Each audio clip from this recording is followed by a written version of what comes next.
Hello everyone, I'm Nitahone, and I did a full set limited review the week between the full spoiler and the pre-release, and this is something I do for every set. These reviews are never perfect, as not having the opportunity to play with the cards makes it hard to get a perfect read on them. By now, I have drafted the format a ton. I had to record all of my drafts for both my channel and the Ether Hub ahead of time because I'm going to be traveling the entire month of June and unable to make videos, and as a result, I have a better feel for the cards than I did when I did my initial set review. In this video, I'm going to talk about the cards that I think I got wrong in my set review one way or another, which is about 24 cards, a little less than 10% of the set, which isn't too bad. Interestingly, I definitely underrated more cards than I overrated, so I was a little pessimistic about a lot of cards. Now let's jump into this update. Just like the full set review, I'm going to go color by color, and for each of the cards I will tell you what grade I gave it originally, tell you what I give it now, and why. Now, let's start with white, which is one of the colors where I messed up the most. So the first card I want to look at here is Approach of the Second Sun. I gave Approach of the Second Sun an F. I just thought it would be too slow and too bad, basically, to actually ever win you a game. It turns out I was wrong. There is enough cycling and card draw in this set that you can build Approach of the Second Sun decks. You can even splash Approach of the Second Sun and have it be a very good deck. You, of course, need a lot of removal, a lot of bounce spells. Gale Strike is a weirdly key card in this deck because it both draws you a card and slows your opponent down and giving you more time to cast your Approach of the Second Sun. And, you know, I've lost to this card. I've yet to actually get to draft it myself, but it does turn out to be an actual playable card. You can cast Approach of the Second Sun and then draw it in 2 or 3 turns if your deck is properly constructed. That said, it's not an amazing card. You probably shouldn't be first picking it, certainly. But if you find yourself in a control build and you see an Approach of the Second Sun and you have some fixing or you're just in white, it's worth playing, and I give it a build around C. If you can really get there with it, it is a reasonable card. Just don't expect to always get there with it. But it's definitely not an F. I underrated it. It's one of many cards I underrated. Next, we have Glory Bound Initiate. I gave Glory Bound Initiate a C+, and this is going to be a recurring theme on this video in general. I underrated how powerful Exert is. I admitted in my set review that it's hard to sort of judge Exert. It's hard to think, you know, how good it is or how bad it is because we've never seen anything quite like it before, but it turns out it's pretty good. Basically, every creature who has Exert is a solid playable, and some of them are way more than that, and we're going to see several creatures with Exert on this list that I underrated. Glory Bound Initiate as a 2-mana 3/1 I thought would be a little bit too fragile, too easy to remove, and those things are still true. If it's not attacking, it's pretty easy to kill with just a single -1/-1 counter. But the fact that you can attack on turn 3 with a 4/4 lifelinker and then do it every other turn is a big deal. That's 8 points of life swing. It makes a huge difference in games. It's the best 2-drop in the format, and I give it a B now. It is actually even worth first picking in a pack that's lacking like premium removal or something else like that. I'm perfectly happy to first pick it. So, speaking of Exert, I also gave another card with Exert. I lowballed it a little bit, and that is Gustwalker. I thought Gustwalker was solid, obviously. I gave it a C, but it's better than that. A 2-mana 2/2 is good. Turns out being able to attack in the air in the later part of the game is good, and those are things I mentioned, but I just didn't value it enough. Especially because white decks in this format, especially red-white decks, are super aggressive, and Gustwalker is basically the best non-rare 2-drop you can have in the entire deck. It is a highly sought-after card. It's actually worth second or third picking, sometimes maybe even first picking in a weak pack, because it's the sort of 2-drop that really sets up your deck for an aggressive curve, and now I give it a B-. It's a much better card than I thought it was. You know, that's more than a half a letter grade increase, so Gustwalker is very good. And most of the creatures with Exert are. Next, we have Sparring Mummy. This was a card that a lot of you thought I underrated in my set review, and I think you're right. It is a 4-mana 3/3, which is pretty bad, but untapping a creature is a relevant enough ability, and it also has a useful creature type in Zombie. Between those two things, it's a little bit better than a D. It's still not a card I love. It's still a card that gets cut a lot of the time. But if you have a lot of Exert, or you're in a zombie deck, you'll play him and not feel too bad about it. And that basically, to me, means he's a C-. You know, you don't want to take him early, but if you're in either of those decks and you see him, he's perfectly reasonable playable. So back to Exert we go with Talkrop Elite. I gave this a C. I thought it was one of the best white commons, but I still underrated it. I was sort of, I guess, conservative. I thought it would be better to underrate than overrate, maybe. But I thought Talkrop Elite was very good. The grade I gave it didn't really reflect that, though, and it's even better than I thought it was because, once again, white decks, especially red-white and green-white decks, are very aggressive. if you just can curve out and go 2-drop, 3-drop, 4-drop, attack with everything on turn 5, that sometimes is enough to end the game or put things in motion to end the game, because your Takrop Elite is pumping everything and you're hitting your opponent for a ton of damage. And Takrop Elite is another card that I think is actually worth first picking. I do think Gustwalker is better if I have to choose between the two, but they do both get a B- from me now. So the next card to look at is Those Who Serve, which I originally gave a D+. It turns out that between its useful creature type and the stats it has, it's a little bit better than that. It's great in the zombie deck. You will play as many of them as you can get in the zombie deck, especially if you have, obviously, zombie payoffs. It becomes very good. It blocks well. You can use combat tricks with it well because it has such high toughness. I like putting the black cartouche on Those Who Serve. That's much better than you would think it is. A 3/5 lifelinker that weakens something is very good, either on attack or defense. It's just done a lot more work for me than I thought it would. And in the end, I give it a C. It's a solid, playable in basically any white deck, but it does get a little bit better in zombie decks. So now let's move on to blue, where there are 4 cards that I want to talk about. So the first of these is Floodwaters. This is another card. When people commented on my initial set review, they thought I underrated it. And again, I think you guys were right. Cycling, just like I underrated Exert, cycling is something that I underrated, and that's something else we're going to see in this video. I think about half the cards in this video are either have cycling or Exert, something like that, and I just got it wrong. I didn't think about how good cycling could be in the format, and it turns out it's pretty good. Having a card that is good at any stage of the game, like Floodwaters, is really nice. Having cycling too, so you can just pitch it in the early game, and then in the late game, you can actually use it to bounce a couple things and get a pretty nice tempo swing. I still don't love the card, don't get me wrong. It's way too expensive for what it does. Yes, I know it can bounce Embalm tokens, and that's okay, but you're still not really getting a card worth of value there, because that's about half a card that you're bouncing if you're bouncing 1 Embalm token. So Floodwaters is solid. I've played it in plenty of blue decks, especially decks that have cycling synergy, but even in a regular blue deck, it's a playable because of the fact that you can cycle it early, and I give it a C-. So speaking of cycling, again, we move to River Serpent. This card's probably the biggest overperformer for me in this set. I had very, very low expectations for it. It's a 6-mana 5/5 who can't even always attack, and that seemed completely terrible to me. But just like with Dreadwaters, adding 1 blue cycling, in this case, is incredibly good. 1 blue to cycle something is very efficient, especially in a world of Drake Havens and other cycling payoffs.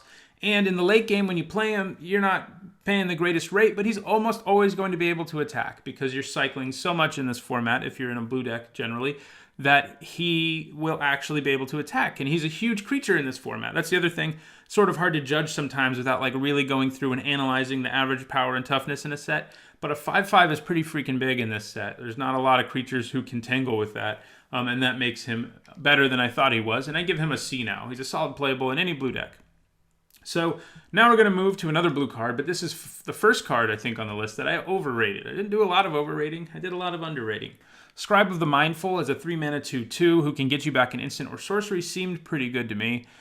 It's not really, though. I find myself cutting it almost all the time. There are occasions when my deck is like heavy in really powerful removal spells that I will play Scribe of the Mindful because, you know, getting back your Electrify or whatever. Sometimes getting back rare removal spells too, like Insult to Injury. Things like that can be pretty awesome, but I don't even play this thing in most versions of the spells deck, the blue-red spells deck. It's just something that ends up in my sideboard most of the time, and that is like sort of the classic definition of a D-. It's not horrendous. I play it on rare occasions, but I'm not very happy to do it even when I have to.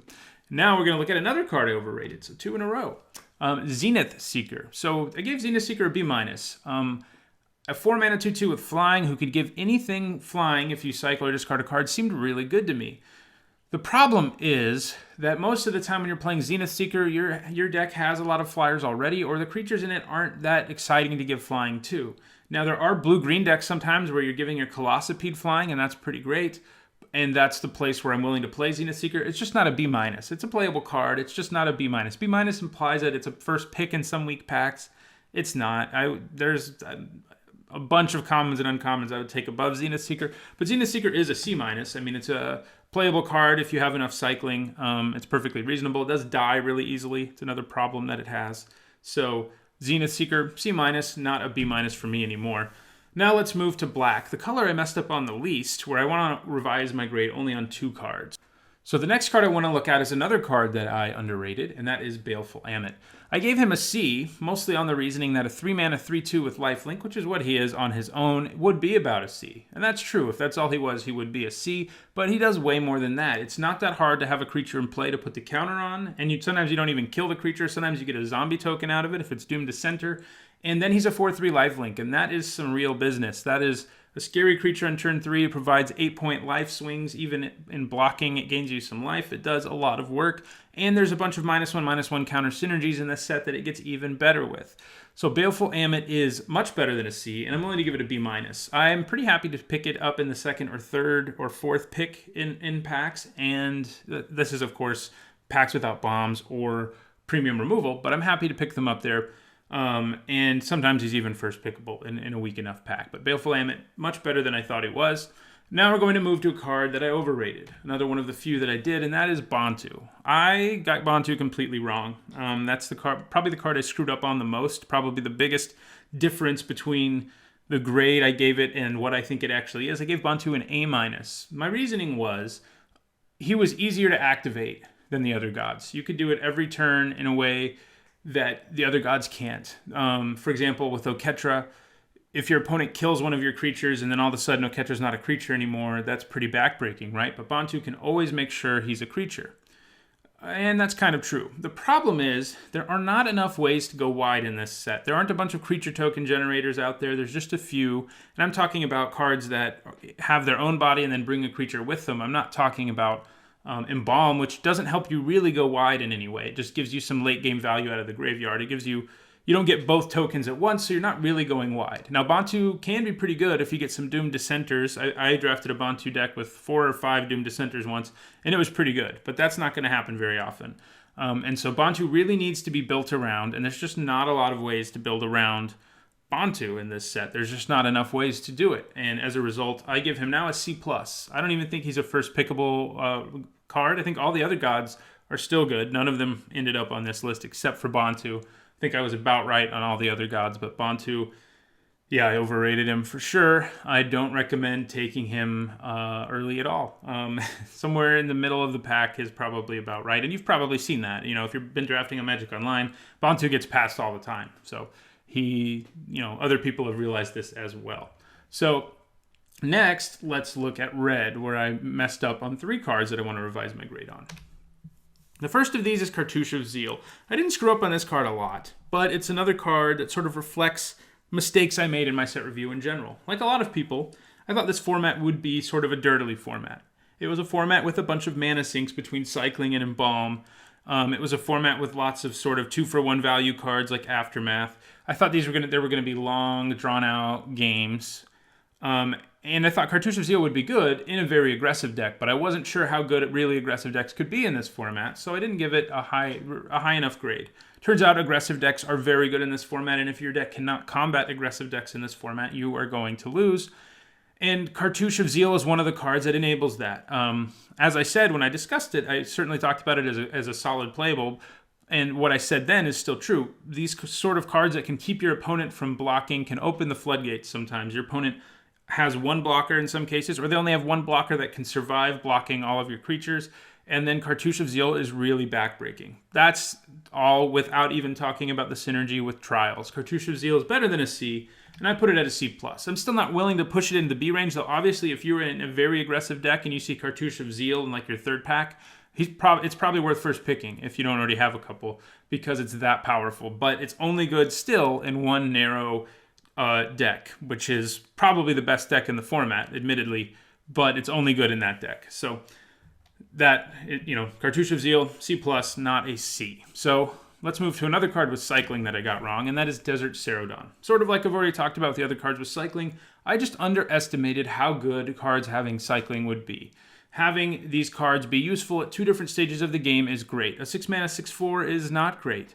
It's not what you really want to be paying, but having 1 red Cycling means that if you draw Desert Cerodon and if you have it in your opening hand and you don't want to play it, you can just pitch it on turn 1. You're probably not doing much else.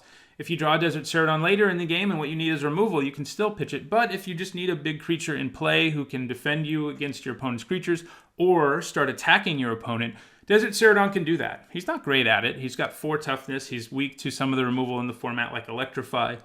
But he's fine. He's better than I thought. He's a solid playable in any red deck. And for me, that gives him a C.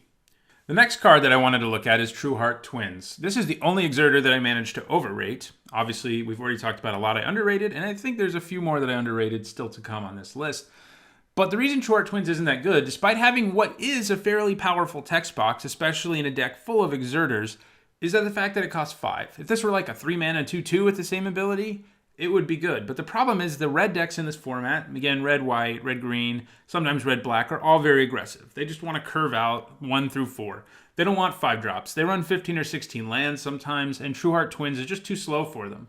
It's not an unplayable card. Sometimes you'll end up in the kind of deck that actually wants Trueheart Twins, a more mid-rangey deck, instead of a like turn all my cards sideways every turn kind of deck.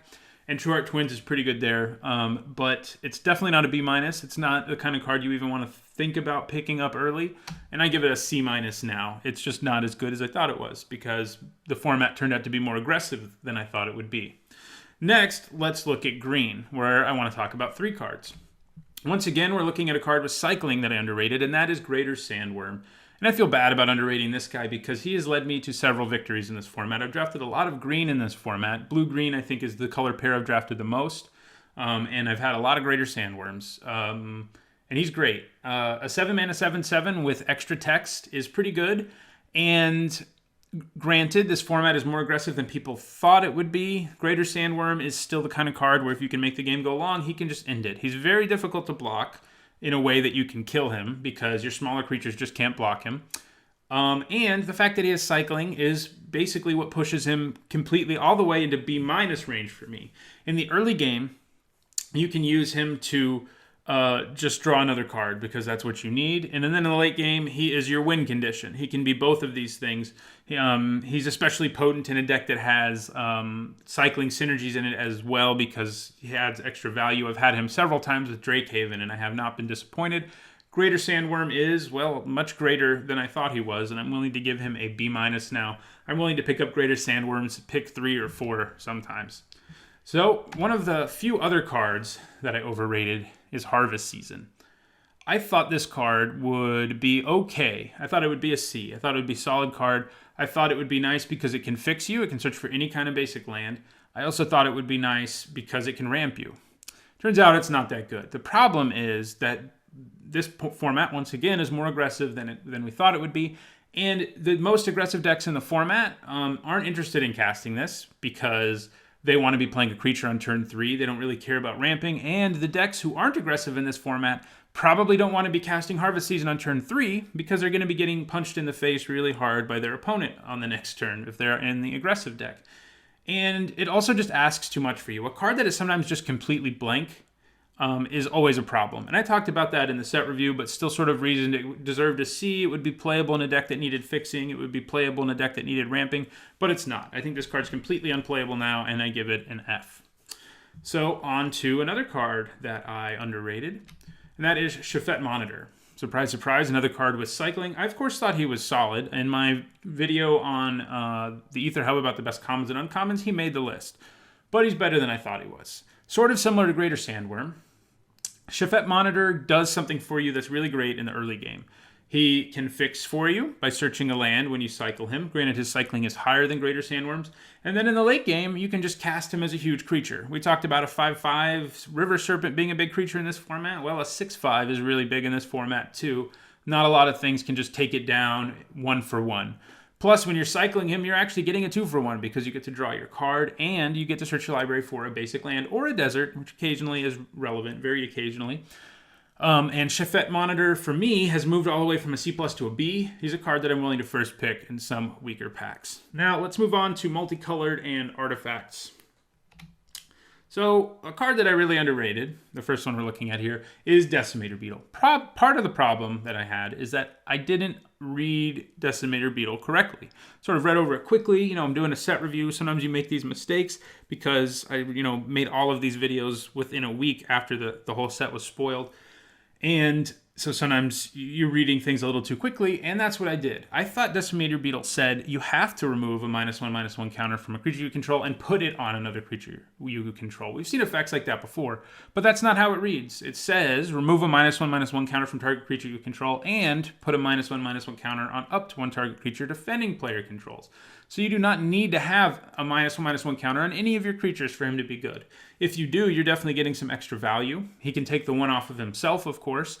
And he's actually incredible. He is the only gold uncommon that I think is first pickable because he is just game breaking. He is a large creature. He weakens your opponent's creatures, and he does it constantly. He's a repeatable source of -1/-1 counters. He's good with cards like Nest of Scarabs because of that. And Decimator Beetle is just great. He makes your creatures with -1/-1 counters on them larger at the same time. So Decimator Beetle is great. I give it a B+ now, a full letter grade higher than I thought it would be. Partly because I didn't read the card correctly. So Decimator Beetle's great. It's one of my favorite cards in the entire format, actually. So on to the next gold card I got wrong. Another card I underrated is Neheb the Worthy. I even made a bad joke about him not being very worthy, and it turns out that I'm incorrect. He is, in fact, worthy. Gave him a C. I thought of a 3-mana 2/2 with First Strike that gave other Minotaurs First Strike not being that great. And that on its own would be a C, probably, in retrospect. That on its own would be a C. There's enough Minotaurs, especially in this color pair, that he's actually giving a decent number of creatures first strike. But the extra value he brings is very real. It's not that hard in the later part of the game for you to end up with one or fewer cards in your hand and giving your opponent, giving all of your Minotaurs +2/+0, including himself. Even if it's just him, a 4/2 with First Strike is scary. Plus, he can also occasionally, if you're the one in top deck mode and your opponent's clutching cards in their hand, Neheb can occasionally start just eating cards out of your opponent's hand, and that's pretty great. I've had him, and he's been better than I thought, and I've played against him, and he's been better than I thought. He's still not incredible. He's not like a first pickable gold card because he's such a specific build around. You have to end up with a certain number of Minotaurs and things like that. But he is worth being a B-. I would take him relatively early, and if I'm in that color pair, I'm always playing him, and I've probably always got at least like 5 other Minotaurs too. So, another card that I didn't underrate but overrate is Shadowstorm Vizier. This was partly because of my own playstyle, I think. I was very excited about the blue-black cycling archetype, and I still am. I like the deck, but it's not as good as I thought it would be. Cycling is good. We've talked about how it's good, but it's also not something you can just be doing all the time because you have to be developing your board or the fast decks in the format will kill you. Shadowstorm Vizier is still a good card. It's just not a B. It's not the kind of uncommon that you want to take really early. It's the kind of uncommon that, you're happy to play if you're in the color pair, but it's not the kind that should push you into a color pair the way, say, Decimator Beetle does. And because of that, I give it a C+. It's just not as good as I thought it was. It is a reasonable card. I mean, a C+ is better than your average playable, but it's not a lot better than your average playable. So, on to, artifacts. And in general, I think I got the monuments pretty wrong. I think I got Ronus's monument and Oketra's monument right. So I guess I got 2 out of 5 of them right. But the other 3, I was overly optimistic, actually. As we mentioned, that was not mostly the case for me. I mostly underrated things. But with the monuments, I was overly optimistic. I thought the ability to make your black creature spells cost 1 less, in addition to draining your opponent, would be worth it. And it's just not. Even if I'm in a black deck, I don't play this card. It just doesn't do enough work on its own. It is another card. Another reason these aren't as good as I thought they were is because tapping out on turn 3 for an effect that does nothing that turn is very dangerous. And Bantu's Monument isn't completely unplayable, but it's about as close as you can get, and I give it a D-. Next, I have another card that I underrated, and that is Edifice of Authority. One of my favorite cards in the set, a card that I think is actually incredibly underrated. I've picked them up far too late in drafts before. I have a video coming out later this month or early next month rather, on my top 10 underrated cards in the set, and Edifice of Authority, spoiler alert, will make the list because I draft it all the time. I can pick it up in almost every draft. I think it is a first pickable card. It's even better than I thought it was. I only gave it a B- because I was concerned about how slow it would be putting brick counters on it. But it turns out that the effect that it has, even when you're not putting when you don't have 3 brick counters, is good enough. You get to pay 1 and tap it and make your opponent's best creature unable to attack every turn. And that's a pretty good deal. Eventually, it also lets you turn aggressive because you can start using it on your own turn, make your opponent's best creature both unable to block and unable to attack until your next turn. And that's great. It's the kind of card that just sort of snowballs and eventually allows you to win the game because eventually, it's not only slowing your opponent down, it's letting you get in for damage. So, in the end, I think this is actually a B+. I'm willing to take it over a lot of the rares in the format. I think it's one of the best first picks in the format. It's just a very, very good card. I'm happy to have it all the time. And it turns out, even in this very aggressive format, it's fast enough that it's worth playing. Next, another monument that I overrated, and that is Hazoret's Monument. This one's really bad, I think. It may be the worst in the cycle. We'll talk about the last monument in a second. It's probably between the two of them. They're both pretty bad. I thought the fact that it lets you rummage and gave you another discard trigger for whatever cards you have that care about that would be worth it, but it's not. It's really not. This card is bad. Making your red creatures cost less is unimportant, especially in this format that turned out to be so aggressive, especially if you're in red. And tapping out and playing this on turn 3, whether you're the aggressor or the defender, is just a bad idea. It doesn't do enough on your next turn to make it worth playing. And that's why I give it an F. It's a complete failure. It's not worth playing at all. Don't put it in your deck. Next, we have Kefnet's Monument. I also gave it a C-. I thought making your blue creatures cost 1 less to cast would be better than it is, but it just turns out there aren't a lot of really big blue creatures that's great with. Angler Drake, it's fun, I guess, but that's about it. Maybe River Serpent sometimes.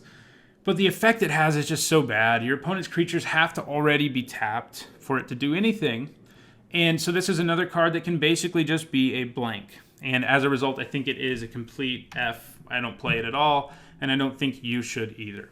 So that's the end of my sort of update to my limited review. Let me know what you think of these cards. Let me know if you think there's other cards in my limited review videos that I should update on that I'm wrong about. There were certainly a decent number of them to talk about here. If you enjoyed this video, don't forget to click the like button. If you want to make sure you catch all of my draft videos, many of which I've recorded actually before I actually recorded this, because I'm going to be out of town and they'll be coming out in the next several weeks. Don't forget to subscribe. You can also find a draft video from me every single week over on the Ether Hub as well. And don't forget to like this video if you enjoyed it. Finally, my content's sponsored in part by 5colorcombo.com, which is a great website for all things Magic. One of the cool things they have going on right now is they have these new creature tokens and playmats in their store called the Gods Edition. And you can use my discount code NITZAHON5 there to get a 5% discount. Thanks for watching.